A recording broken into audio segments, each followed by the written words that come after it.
Hi there everybody, and welcome back to another episode of Prestige Liquids. My name is Andrew, and as always it is fantastic to have you here with me again on another whiskey review video. Now, in today's video I am going to be reviewing for you the Spey River 12-year-old. Now, a few of you may remember, I don't know, it was a while ago now, probably either a few months or almost a year ago. Haven't exactly looked back, but I reviewed the Spey River NAS, and I finally got around to buying a bottle of the 12-year-old. So I'm very excited to review that, to do that review for you today. Now, I have already kind of cheated a bit. I have poured myself a glass, so there it is. And topping it off is my New Dram Drinker coin. So Anthony and Nikki over at New Dram Drinker, thank you very much. I have been pouring, drinking, and enjoying. So thanks for the coin. Absolutely loving it and enjoying the whiskeys that are going with it. So thanks, guys. I'll pop a link up there for you. So those of you who have not been following New Dram Drinker, make sure you hit that link and start following them. They're absolutely fantastic channel based in the UK. But now we're here to talk about the whiskey. So, as I had mentioned in the NAS review, Spey River, I still don't really understand exactly like everything that they're doing. I had a quick look at their website and things are kind of vague. There's not a lot of information going around. Now, to me, it kind of seems like they are an independent bottler, or say something similar to that, where it seems to me that they are sourcing whiskies, say from the Speyside region, and bottling it under the Spey River name. So this is the 12-year-old. It has been aged for a minimum of 12 years in American white oak barrels. And one thing as well that I would like to mention, say for this particular whiskey, which, you know, I'll come back to that. I'll go into the review and we'll go on with this follow-up later on. So let's get on with the review. Thank you very much. Okay, so straight away the nose is very fruity, floral, and it's quite musty. There's a bit of funk going on there as well. I have found so far that this whiskey, it kind of needs to open up.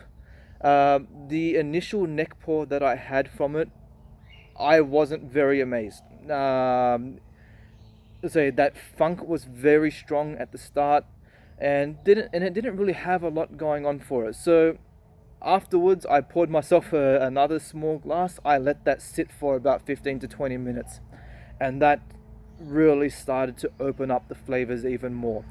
So I did another test, and this time I let it sit for 40 minutes, and not much changed after about that amount of time, but the initial nosing was a lot better, having the glass sit open for at least 15 minutes, and that was from the neck pour as well. So I am curious to see how this is going to develop as it goes down. So on the nose, like I said, I've mentioned there's a fruitiness, there's a certain must to it. Vanilla, caramel notes are very dominant.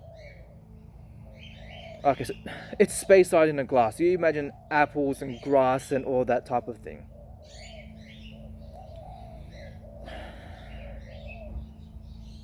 And it has very subtle wood notes as well. From memory, the NAS I think since it had a double maturation, from memory, the barrel notes were a lot stronger in the NAS version. This is a lot more mellow. Yeah.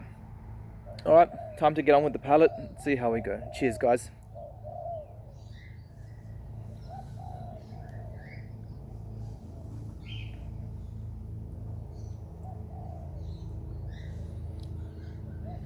It's a very soft whiskey, very light on the palate, but it also has a let's say kind of like a mild tingle, which is surprising considering that this has only been bottled at 40%. So again, very low ABV. Um, the mouthfeel is, like I mentioned, it's short, verging on the medium. Like it feels like it's going to go that little bit extra, but then it stops. It does have a bit of a watery note to it, so because of that I wish that the ABV was a little bit higher. I think if they had pushed it up to, say, at least the 45 mark, you would have had a much better mouthfeel. um, Again, those apples and grassy notes are definitely coming through. You can definitely notice a lot more of the, I guess, the barrel notes on the palate, more so than what it was on the nosing.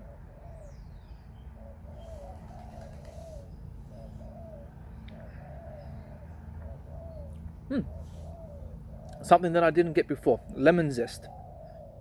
So there's some citrus in there. Um, Definitely some citrus. It kind of evolves as it goes along. Um, oh, there we go. It actually has some legs. To be honest, I was expecting to see pretty much just a clear glass. They are light. There's not a lot going on. It's not a very thick whiskey, but a nice light golden color as well. Now, as I mentioned, their website is quite vague, so I couldn't get too much information. I'm going to say that it's fairly safe to assume that color has been added and obviously chill filtration, but one good thing is that it does also state a 12-year-old age statement. So for those of you who are into your age statement whiskies, or at least it has that box ticked. The finish is at the moment almost non-existent. There's not much going on.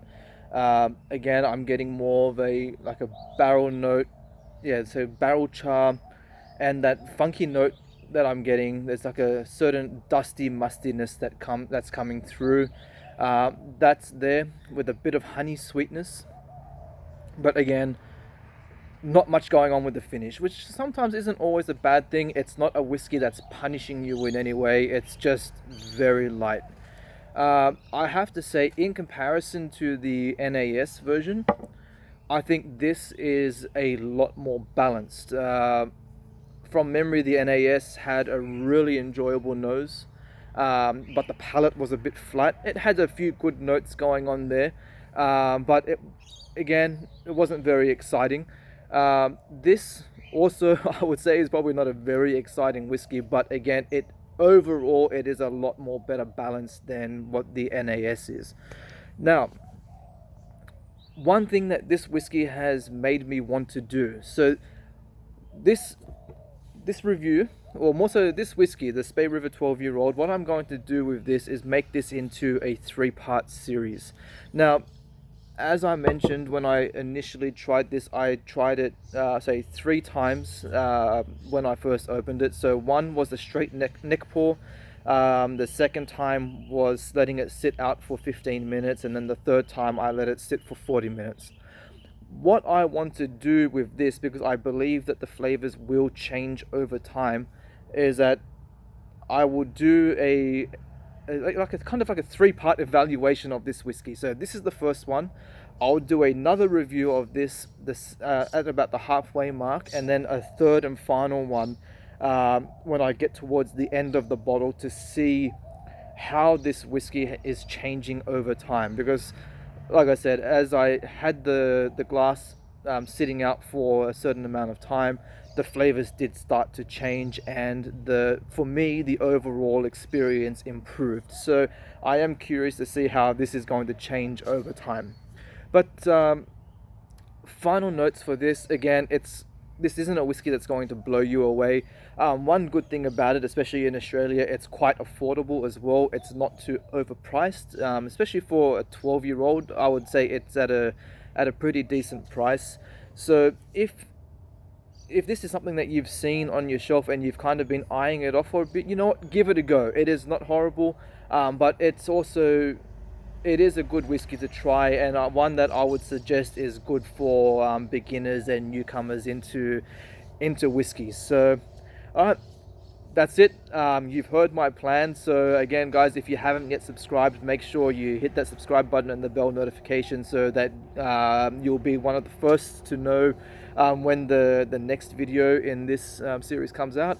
I don't know when that will be. It will just depend on how long it takes me to get through it. But yeah, that's it. And just to finalize as well, to my returning subscribers, thank you so much for joining me on these videos. And I love doing these. So if you've tried this before, then please drop me a comment and I'll get back to you as soon as I can. And I'm going to go now, sit back and try and enjoy the rest of this, and I'll see you all again on the next video. Kippis.